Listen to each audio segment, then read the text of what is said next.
prepared to confront your deepest fears, welcome to our world. Welcome to the Horrorscape Chronicles.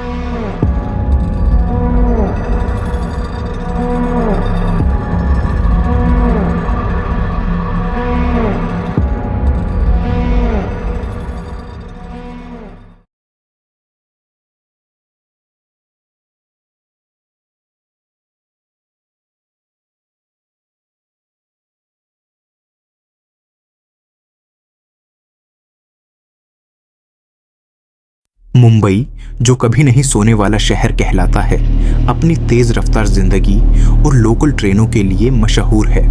लेकिन इस भीड़-भाड़ वाले शहर में एक ऐसी लोकल ट्रेन भी है जिसका नाम सुनकर ही लोग कांप उठते हैं, भूतिया लोकल। यह ट्रेन रात के अंधेरे में कुछ ऐसा समेटे हुए चलती है जिसे इंसानी दिमाग समझ नहीं सकता। एक रहस्यमयी यात्रा की शुरुआत रवि, जो एक पत्रकार था, ने इस ट्रेन के रहस्य को उजागर करने का फैसला किया। क्या सच में कोई ट्रेन भूतिया हो सकती है? यह सवाल उसे चैन से सोने नहीं दे रहा था। वह जानना चाहता था कि आखिर क्यों कई लोगों ने इस ट्रेन के बारे में डरावनी कहानियां सुनाई हैं। रवि ने पुराने रेलवे कर्मचारियों से पूछा और उसे एक चौंकाने वाली बात पता चली। कई साल पहले 1950 के दशक में एक ट्रेन पटरी से उतरकर एक गहरी खाई में गिर गई थी, जिसमें सैकड़ों यात्रियों की मौत हो गई थी। माना जाता है कि उसी ट्रेन की आत्माएं अब भी अपनी अधूरी यात्रा पूरी करने के लिए भटक रही हैं। आखिरकार ट्रेन में सवार होने का फैसला रवि ने रात 2:30 पर सीएसटी स्टेशन से चलने वाली आखिरी लोकल ट्रेन पकड़ी, जो कि सबसे अधिक भूतिया मानी जाती थी। ट्रेन लगभग खाली थी। कुछ गिने चुने यात्री थे जो अपनी सीटों पर सुस्त पड़े थे। ट्रेन चल पड़ी और पहले कुछ मिनटों तक सब कुछ सामान्य लगा। लेकिन जैसे ही ट्रेन सैंडहर्स्ट रोड स्टेशन के पास पहुंची, अजीब घटनाएं होने लगी। रवि ने देखा कि एक आदमी जिसने सफेद कुर्ता पहना था, दरवाजे के पास खड़ा था।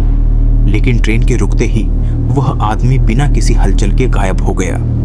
ट्रेन के शीशों में उसने अपनी ही परछाई की जगह किसी और की परछाई देखी। अगले स्टेशन पर उतरने के लिए जैसे ही वह उठा, एक ठंडी हवा का झोंका उसकी गर्दन के पीछे से गुजरा, मानो कोई उसके कान में फुसफुसा रहा हो। मौत का स्टेशन रवि ने अपनी घड़ी देखी। रात के 3:10 थे और ट्रेन एक सुनसान स्टेशन पर रुकी। उसने बाहर झांककर देखा, लेकिन वहां कोई नहीं था। स्टेशन का नाम कहीं नहीं लिखा था और चारों ओर अंधेरा था। तभी उसे सीट के सामने बैठी एक औरत दिखी, जो सिर झुकाए बैठी थी। रवि ने धीरे से पूछा, मैम, आप ठीक हैं? वह औरत धीरे धीरे अपना चेहरा ऊपर उठाने लगी और रवि की सांसें रुक गईं। उसका चेहरा जला हुआ था, आंखों से खून टपक रहा था और होंठ बुरी तरह कटे हुए थे। वह औरत अचानक खड़ी हुई और भयानक आवाज में चिल्लाई, तुम यहां नहीं होने चाहिए थे।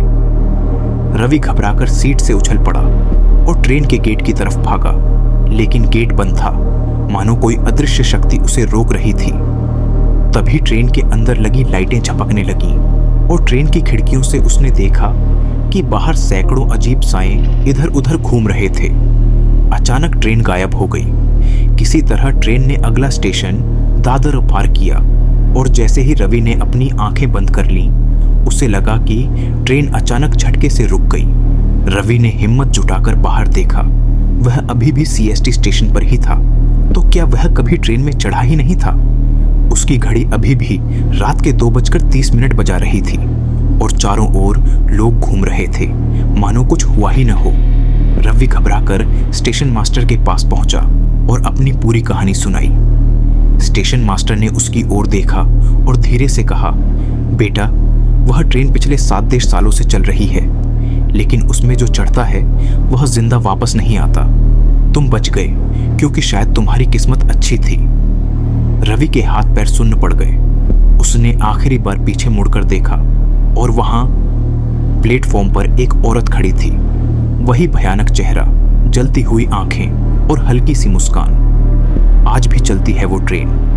कई लोगों का कहना है कि रात के 2:30 पर सीएसटी से चलने वाली आखिरी लोकल ट्रेन कोई आम ट्रेन नहीं, बल्कि उन आत्माओं की सवारी है जो अब भी अपनी आखिरी यात्रा पूरी करना चाहती हैं। अगर आप कभी मुंबई लोकल से देर रात सफर करें तो ध्यान दें, क्या सच में ट्रेन के सभी यात्री इंसान हैं या फिर कोई और भी सवार है।